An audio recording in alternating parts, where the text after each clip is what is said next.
eu tinha muita alegria.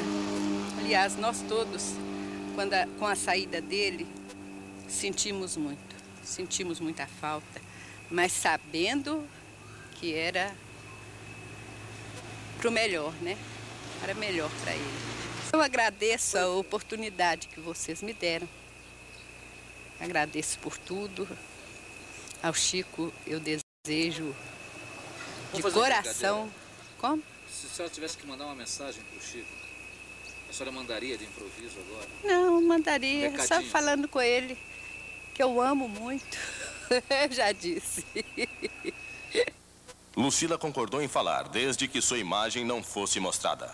Ela relembra a sua infância ao lado do irmão. Bom, dona Lucila, quando foi que Chico Xavier teve a primeira manifestação de mediunidade? Quando ele se descobriu uma pessoa anormal? Aos 4 anos. Aos 4 anos de idade, como foi? Ele viu a mãe dele, a Maria João de Deus, que foi a primeira esposa do meu pai. Ela já tinha morrido, ele viu o espírito dela? Viu o espírito dela.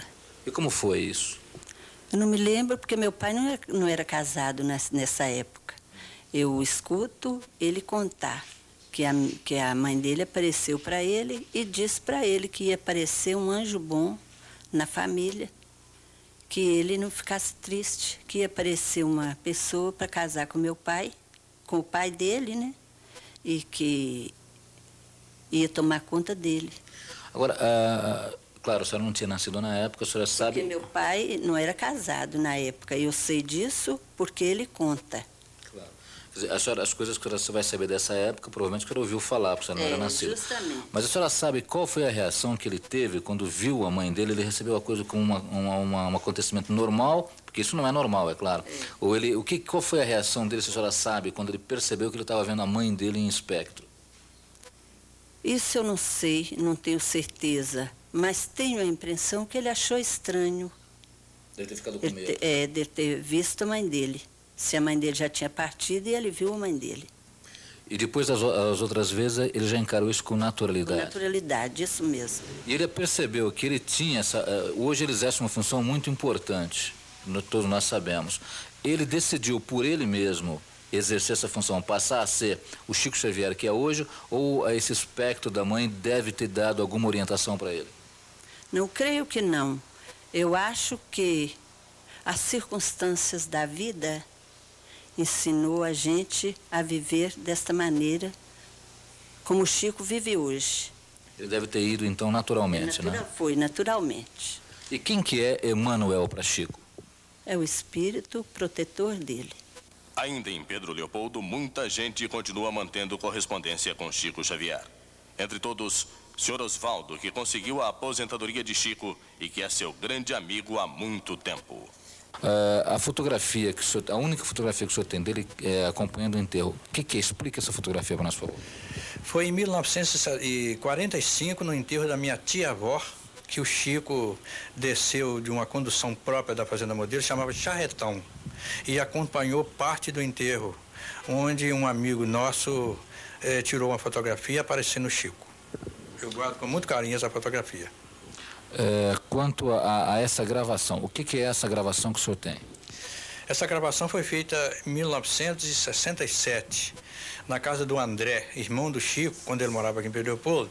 A pedido do Chico, eu mostrei parte das minhas músicas e poesias gravadas, e o Chico, numa delicadeza toda especial, fez um agradecimento. E eu tomei aquele agradecimento como um documento importantíssimo, porque foi inclusive gravado pelo Alberto, um amigo nosso da época. E eu guardo essa gravação com muito carinho. Osvaldo, ouvindo a sua música aqui em Pedro Leopoldo, a gente experimenta uma surpresa extraordinária, uma emoção que entra pela alma dentro, porque nós sentimos a alegria, a beleza e, por que não dizer, a tristeza, o ideal, o sonho do povo, do nosso povo, reunidos na melodia que você sabe extrair dessa mina maravilhosa de inspiração que você traz no seu coração e no seu pensamento. Nós estamos admirados com tudo que você tem realizado, está realizando e vai realizar, e esperamos que você continue para frente com esse ânimo, com esse valor que nós conhecemos em você, ao mesmo tempo que pedimos a Deus que abençoe a você cada vez mais, para que você guarde no seu coração essa centelha divina da inspiração que faz de você, para nós todos em Pedro Leopoldo, e esperamos que seja para toda a gente no Brasil, um dos melhores compositores do nosso tempo. Deus te abençoe, Oswaldo.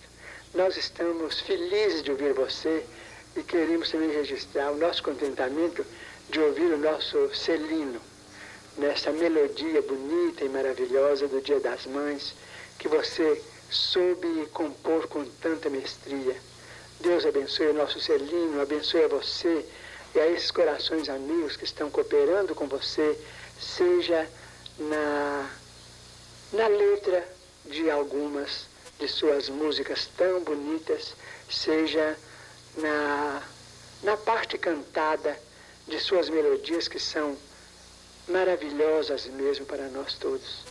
Eu estou muito feliz de ouvir esse tesouro musical que você está acumulando e vamos pedir a Deus que você continue para frente no caminho da vitória integral.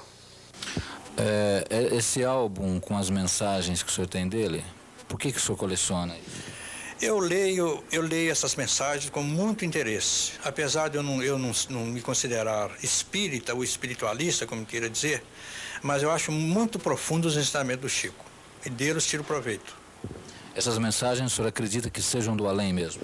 Perfeitamente. Eu devo ter, no mínimo, 500 mensagens psicografadas, que inclusive dadas pela irmã dele, ou por amigos, ou ele tenha mandado diretamente para mim, e eu vou colecionando. Eu comecei esse álbum, foi em 1977, quando eu tinha sofrido um derrame, estava cego, e a minha filha, a Ana, é que escreveu para mim o índice. Eu mais ou menos, eu fiz um trabalho para ela, ditando o que ela deveria fazer por ordem alfabética. Então, eu devo ter, no mínimo, 500 mensagens de Chico, em diversas épocas. O Chico, certa vez, me falou que se ele aprendesse música, teria condições de completar a Sinfonia Inacabada de Schubert. E nessa época, atendendo a pedido dele, nas horas de folga, entre o intervalo do almoço, eu comecei a ensinar música ao Chico, porque música é meu hobby. E fomos mais ou menos durante uns 2 meses de estudos, e Chico progrediu imensamente, chegou a solfejar. Mas acontece que logo após eu fui convocado para a guerra, e me ausentei de Pedro Leopoldo e fui para São João del Rei. E não sei se o Chico continuou estudando música. Chico Xavier mantém várias entidades assistenciais. Em Uberaba mesmo, por exemplo, ele auxilia de maneira constante o Hospital do Pênfigo, uma entidade destinada ao atendimento dos doentes do fogo selvagem que vem de várias partes do país. E Dona Aparecida Conceição Ferreira, sua diretora, sempre lembra com muito carinho a importância de Chico Xavier para a manutenção daquele hospital e as dificuldades por que já passou. Chico Xavier é uma pessoa